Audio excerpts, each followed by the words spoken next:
കറങ്ങി തിരിഞ്ഞ് അവിടെ തന്നെ ഇരിക്കല്ലേ. പറഞ്ഞിട്ട് കഴിഞ്ഞ ദിവസത്തെ നടന്ന പ്രസ് മീറ്റിലൊക്കെ പറയുന്നത്. അപ്പോൾ സോഷ്യൽ മീഡിയയിൽ വന്ന കമൻസുകളെ കുറിച്ചാൽ എനിക്കറിയത്തില്ല. അമ്മയുടെ സ്ഥാനത്ത് ഒരു കാർണവർ വന്നപ്പോഴേക്കും കാര്യങ്ങൾ നോക്കാൻ നടപടിയായി തുടങ്ങി എന്നൊരു പറയുന്നത്.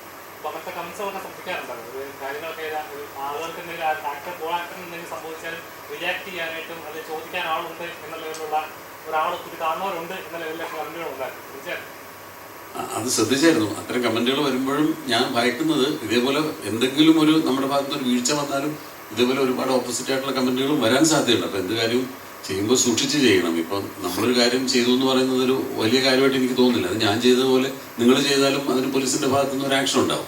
കാരണം അതൊരു പബ്ലിക് ന്യൂസൻസ് ആയിട്ടാണ്. ഇപ്പം അതിൻ്റെ താഴെ വന്ന എല്ലാ കമൻറ്റുകളും അതിനനുകൂലമായിട്ട് പറയാൻ കാര്യം അത്രയധികം ഒരു പബ്ലിക് ന്യൂസൻസ് ആയിട്ട് ആളുകൾക്ക് തോന്നിയതുകൊണ്ടാണ്. അപ്പോൾ ഞാൻ പരാതി കൊടുത്തതുപോലെ വേറെ ആര് കൊടുത്താലും ഇതേ നിയമ നടപടികൾ തന്നെ ഉണ്ടാവുമായിരുന്നു.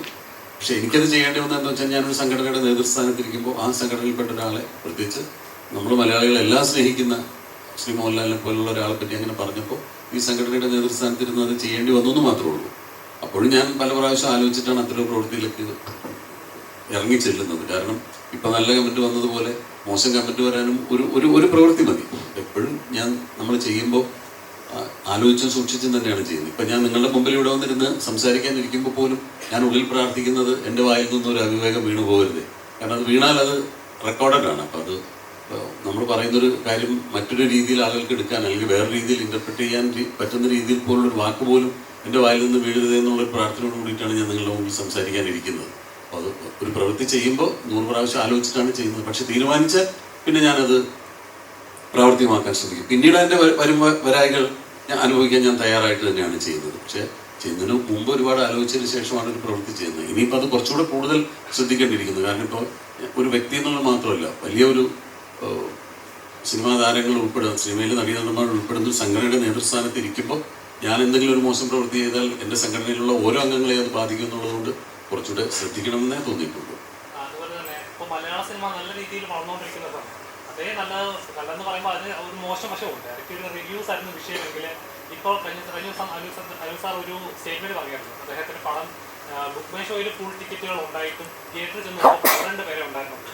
ഏജന്റുമാർ അങ്ങനത്തെ കുറേ മിഡിൽ നിൽക്കുന്ന ആളുകൾ കുറേ കാശ് മേടിക്കുന്നു.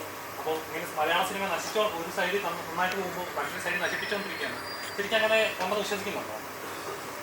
എനിക്കതിൻ്റെ ഒരു സ്റ്റാറ്റിസ്റ്റിക്സിനെ പറ്റിയിട്ട് വലിയൊരു ഗ്രാഹ്യമില്ല. ഞാനത് അത്ര ആഴത്തിൽ അതിനെപ്പറ്റി പഠിച്ചിട്ടില്ല. ഇപ്പം ബുക്ക് മൈ ഷോയിൽ ടിക്കറ്റ് ബുക്ക് ചെയ്തിട്ടും പൊതുവെ തിയേറ്ററുകാർ പറയാറുണ്ട് ഇങ്ങനെ ബുക്ക് മൈ ഷോയിൽ ചിലപ്പം 60-70 ടിക്കറ്റുകൾ പോയിട്ടുണ്ടാവും. പക്ഷേ തിയേറ്ററിൽ ആളുകൾ കാണാൻ കുറവാണെന്നൊക്കെ തിയേറ്ററുകാർ പറയുന്നുണ്ട്. അതിൻ്റെ നിജസ്ഥിതി എന്താണെന്നും കൃത്യമായിട്ട് എനിക്കറിവില്ല. പക്ഷെ എന്നാലും നമ്മൾ നേരത്തെ പറഞ്ഞതുപോലെ സിനിമ വളർന്നുകൊണ്ടിരിക്കുന്ന ഒരു സമയമാണ്. നല്ല നല്ല സിനിമകൾ ഒരുപാടുണ്ടാവും. ഒരു നല്ല സിനിമ തിയേറ്ററിൽ വന്നു കഴിഞ്ഞാൽ അതിനിപ്പോൾ ഒരു പ്രീ പബ്ലിസിറ്റി ഇല്ലെങ്കിലോ ഒന്നും അതൊരു സിനിമയെ ബാധിക്കില്ല. ആ സിനിമ അർഹിക്കുന്ന പ്രാധാന്യത്തോടുകൂടി അതല്ലെങ്കിൽ അർഹിക്കുന്ന വിജയം അത് കിട്ടുമെന്ന് വിശ്വസിക്കുന്ന ഒരാളാണ് ഞാൻ. ഇപ്പോൾ ഈ നേരത്തെ പറഞ്ഞ ജാനമൻ എന്ന് പറയുന്ന സിനിമ, ആ സിനിമ ഇറങ്ങിയെന്നാണ് ഞാൻ അങ്ങനത്തെ ഒരു സിനിമ ഉണ്ടെന്നുള്ളത് അറിയുന്നത്. ഞാൻ അതിനു മുമ്പ് അതിൻ്റെ ഒരു പ്രീ പബ്ലിസിറ്റിയെ കുറിച്ചൊന്നും ഞാൻ ബോധവാനായിരുന്നില്ല. പക്ഷെ ആ സിനിമ ഇറങ്ങി അതിനെപ്പറ്റി ജാനമൻ ആ സിനിമ ഇറങ്ങി അതിന് കിട്ടിയ അഭിപ്രായം കൊണ്ട് അത് വളർന്നു കയറി വന്നു. രോമാഞ്ചം എല്ലാം അങ്ങനെയാണ്. ഇപ്പം ആവേശം എന്ന് പറയുന്ന സിനിമ കുറേ നാളായി അതിൻ്റെ ഷൂട്ടിങ്ങിനെ പറ്റി നമ്മൾ കേൾക്കുന്നുണ്ട്. പക്ഷെ തിയേറ്ററിൽ വന്നിട്ട് ആ സിനിമ ഉണ്ടാക്കുന്ന ഒരു ഇമ്പാക്റ്റ് അത് തന്നെയാണ് സിനിമയുടെ അൾട്ടിമേറ്റ് വിജയമെന്ന് വിശ്വസിക്കുന്ന ഒരാളാണ്. അതല്ലാതെ ബുക്ക് മൈ ഷോയിലെ റേറ്റിങ്ങോ അതൊക്കെ നമുക്ക് എവിടെയെങ്കിലും പറയാം എന്നല്ലാതെ അതല്ല. ജനങ്ങൾ തീരുമാനിക്കും. അവർ നിഷ്പക്ഷരാണ്. നല്ല സിനിമ കണ്ട കൈയടിക്കുക, മോശം സിനിമ കണ്ട പോവുകയും ചെയ്യും. അതിനവർക്കിനി അവർ വേറൊന്നും ഒരു ക്രൈറ്റീരിയ ആയിട്ട് എടുക്കാറില്ല. അവരെ രസിപ്പിക്കുന്ന സിനിമകൾക്ക് കൈയടിക്കുക, മോശം സിനിമകൾക്ക് അവർ പോവും. അപ്പോൾ അത് മാത്രമാണ് ഞങ്ങളെപ്പോഴും കീനായിട്ട് വാച്ച് ചെയ്യാൻ ശ്രമിക്കുന്നത്. മറ്റ് റെക്കോർഡ്സോ സ്റ്റാറ്റിസ്റ്റിക്സോ ഞങ്ങൾ അത്രയധികം ശ്രദ്ധിക്കാറില്ല എന്നുള്ളതാണ് സത്യം. രാജുവേട്ടനാണ് കഴിഞ്ഞ ഇൻട്രൊഡ്യൂസ് ചെയ്തത് ഫാമിലി സ്റ്റാർ എന്ന് പറഞ്ഞിട്ട്. അപ്പോൾ ഈ നുണക്കുഴി ഇറങ്ങിയതിന് ശേഷം ഫാമിലി സ്റ്റാർ എന്നുള്ള ഒരു പദവി നിലനിൽക്കുകയോ അല്ലെങ്കിൽ അതിനൊരു മാറ്റം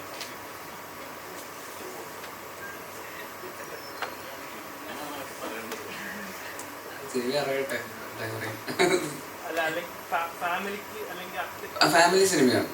ഓക്കെ, അതാണ് ഉദ്ദേശിക്കുന്നതെങ്കിൽ ഫാമിലി ഒരു പ്രോപ്പർ ഫാമിലി സിനിമ തന്നെയാണ്. അതിന് സംശയമില്ല. ഇത്ര ആക്ടേഴ്സ് ഉണ്ട്.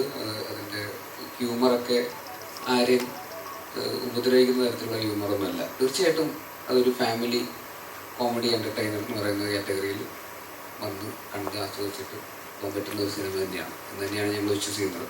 100%. അതിലൊരു സംശയം.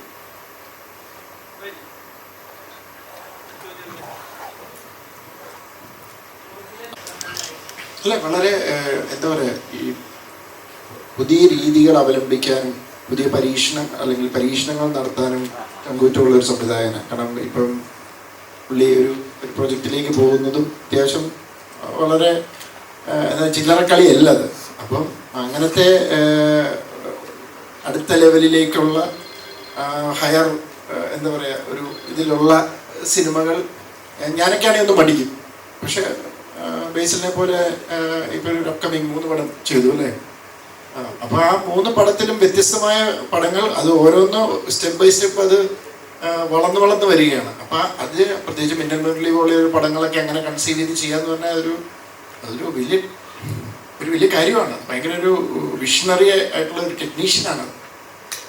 അതാണ് ഞാൻ കാണുന്നത്, ഒരു ഡയറിങ് ആയിട്ടുള്ളൊരു ഡയറക്ടർ, പരീക്ഷണങ്ങൾ നടത്താനായിട്ടുള്ള ചങ്കൂറ്റുള്ള ഒരു ഡയറക്ടർ. അങ്ങനെയാണ് ഞാൻ കാണുന്നത്. ഇത് തന്നെ ചിരി, അതിനാണ് ഞങ്ങളുടെ ശ്രമം. ആൾക്കാരെ ചിരിപ്പിക്കാൻ ശ്രമിക്കുക, അതാണ് കാരണം. അപ്പം ആ ഒരു ബേസിക്കലി സിനിമയെല്ലാം എൻ്റർടൈൻ ചെയ്യണം. അത് പല രീതിയിൽ എൻ്റർടൈൻ ചെയ്യാം. നമുക്ക് ത്രില്ലർ സിനിമകളിലൂടെ എൻ്റർടൈൻ ചെയ്യാം, ഹൊറർ സിനിമകളിലൂടെ എൻ്റർടൈൻ ചെയ്യാം. പക്ഷെ ചിരിപ്പിക്കുക എന്ന് പറയുന്നൊരു സാധനമാണല്ലോ. അപ്പം അത് തന്നെയാണ് നിങ്ങൾ തിയേറ്ററിൽ ഇരിക്കുമ്പോൾ നിങ്ങളെ ചിരിപ്പിക്കാനുള്ള ശ്രമമാണ് ഞങ്ങളുടെ ശ്രമമാണ് നുണക്കുഴി. അത് എന്താ പറയുക, അത് ഇതായോ എന്ന് എന്താ പറയുക, അത് ഫുൾഫിൽഡ് ആയോ എന്നുള്ളത് തീരുമാനിച്ചിട്ട് നിങ്ങളുടെ റെസ്പോൺസ് വരുമ്പോഴേ ഞങ്ങൾക്ക് ഇതിന് ഒരു ഇത് കിട്ടുള്ളൂ. ഇപ്പം ഞങ്ങൾക്കെല്ലാവരും കോൺഫിഡൻ്റ് ആണ്, ഞങ്ങളെല്ലാവരും സാറ്റിസ്ഫൈഡ് ആണ്. പക്ഷേ പ്രേക്ഷകരാണ് വിധികർത്താക്കൾ, അവരാണ് തീരുമാനിക്കേണ്ടത്. കോമഡി എൻ്റർടൈനർ ഇതാണ്.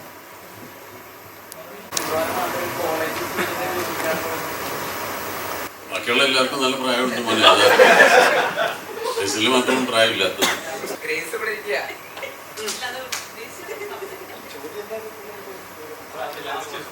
അതൊരു കോംപ്ലിമെന്റ് കൊടുത്താണ് ബേസിൽ, അത് ഞങ്ങളും സമ്മതിച്ചത്.